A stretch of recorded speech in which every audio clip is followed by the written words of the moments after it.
আপনার জনমত জরিপ করেন, তৃণমূল পর্যায়ের মানুষের যদি ভাষ্য আপনি সংগ্রহ করেন, তাহলে দেখবেন নাসিরুদ্দিন পাটোয়ারি বর্তমান সময়কালের সবচেয়ে অশালীন একজন বক্তা, যার বক্তব্যে আমাদের স্থায়ী কমিটির সদস্য জনাব মির্জা আব্বাস পর্যন্ত অসুস্থ হয়ে গেছেন এবং উনি বর্তমানে বিদেশে চিকিৎসাধীন, এবং এটা একটা সাইকোলজিক্যাল উনি একটা প্যানিক সৃষ্টি করেন।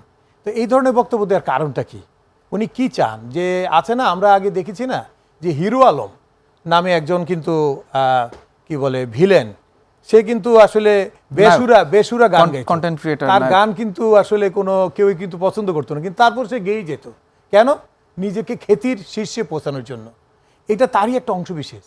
এই নাসিরুদ্দিন পাটোয়ারি, সে তার লেখাপড়া কি, তার ব্যাকগ্রাউন্ড কি, তার অতীত ইতিহাস কি, এগুলো আমরা অত খতিয়ে দেখতে চাই না, কিন্তু আমরা যতটুকু জানি খুব একটা যে ভালো একটা ব্যাকগ্রাউন্ড, এটা কিন্তু এখন আলোচনা মানে ভালো ব্যাকগ্রাউন্ড বলতে আপনি কি মানে হিরো আলম এবং নাসিরুদ্দিন পাটোয়ারিকে অনেকটা এরা ওইরকম পর্যায়ে নিজের খ্যাতিকে বা নিজেকে একটু জাহির করার জন্য আবল তাবল কিছু কথা বলে একটা খ্যাতি অর্জন করা। আপনি যদি খুব সুন্দর মানে যুক্তিসঙ্গত বক্তব্য রাখেন, তাহলে তো আপনি এত খ্যাতি পাবেন না।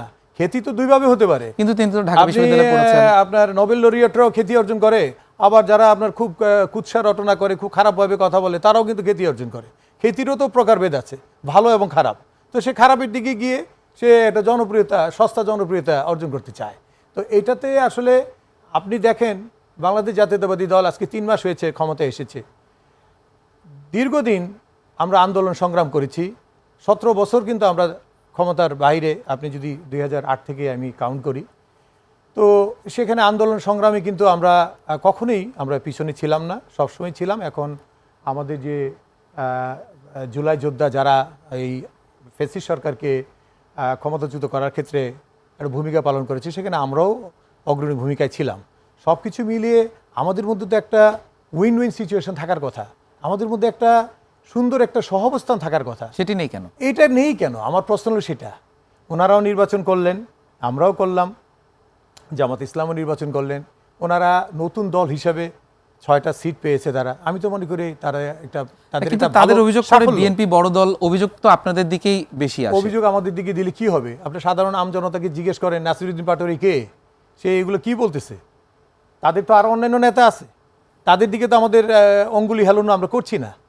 তো তার দিকে কেন, সে এমন কেন এত বেশি মানে মানুষের দৃষ্টি আকর্ষণে এসেছে, খারাপ কিছু কথা বলে, মানে ব্যক্তি পরচর্চা, পরনিন্দা করে এমন একটা পর্যায়ে চলে গিয়েছে যে মানুষ তাকে একটা আসলে ক্রেজি এবং একটা ফানি ম্যান হিসেবে তাকে এখন চিহ্নিত করছে। কিন্তু যদি আমরা ধরে নিই যে জনরোষ থেকেই এই বিষয়টি হয়েছে, আপনি লাগাম টানার কথা বলছিলেন। জি, লাগাম টানার মাধ্যম হিসেবে আসলে ডিম নিক্ষেপটাই আসলে একমাত্র মাধ্যম কিনা? কারণ আমরা দেখেছি এর আগেও তার উপর ডিম নিক্ষেপ করা হয়েছে, তারপরে এই দফাতেও হলো।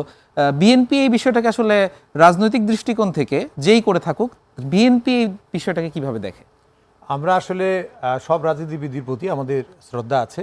আমরা চাই যে এখানে একটা সুন্দর সহাবস্থান থাকুক, কিন্তু যখন বক্তব্যের ভিতরে আপনার নেতার বিরুদ্ধে বা নেতৃবৃন্দের বিরুদ্ধে অশালীন কিছু বলা হয়, তখন তো জনতার ভিতরে একটা উত্তেজনা আসে।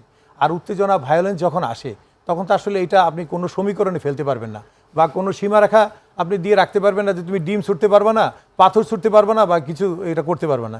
মানুষের এজিটেশনটাকে আপনি কিভাবে দমন করবেন? উনি আমাদের মাননীয় প্রধানমন্ত্রীর বিরুদ্ধে পর্যন্ত কথা বলেছেন, ওনার পরিবার, ওনার মেয়ে, ওনার সহধর্মিনী নিয়ে উনি অযাচিত কথা বলেছেন। এগুলো কি আসলে এই মুহূর্তে ওনার বলা ঠিক হচ্ছে কিনা? এটা আমাদের একটা জিজ্ঞাসা।